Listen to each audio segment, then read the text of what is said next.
Good day mga Kadimax! Welcome to my YouTube channel.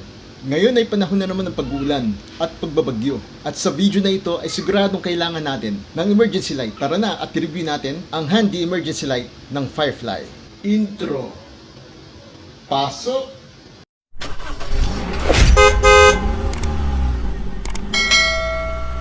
Ngayon ay unbox na natin ang Firefly handy emergency lamp. Ang laman nito sa loob ay power cord at ang ating lamp.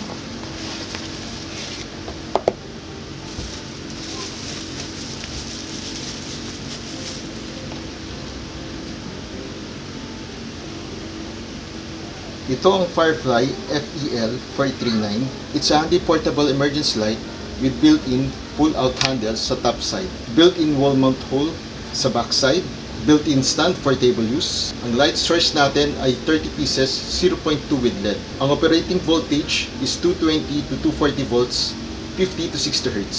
At ang battery is 4 volts, 2000 milliamperes lead acid. Now let's go on to the product details. This is the slide switch.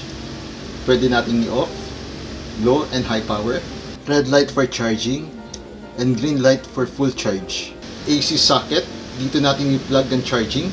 It's better na i-drain muna natin bago natin i-charge. At siguraduhin natin naka-off switch bago i-charge. Ang charging time natin ay 20 to 24 hours. Usage duration, 6 hours, low power setting, 1 hour high power setting. DC input socket. Dito, pwede natin i-charge galing sa cigarette lighter ng ating mga sasakyan. Ang kinagandahan nito ay equip siya ng overcharge and over-discharge protection na nag-ensure ng safety battery life natin. Sa next video, itesting natin kung gaano kalinaw ang low at high setting ng ating Firefly 439. And ititesting natin ang ilaw natin sa low power.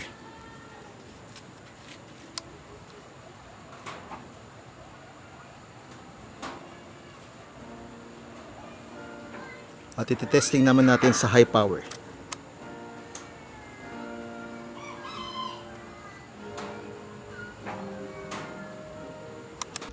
Para sa akin, goods na itong product nito.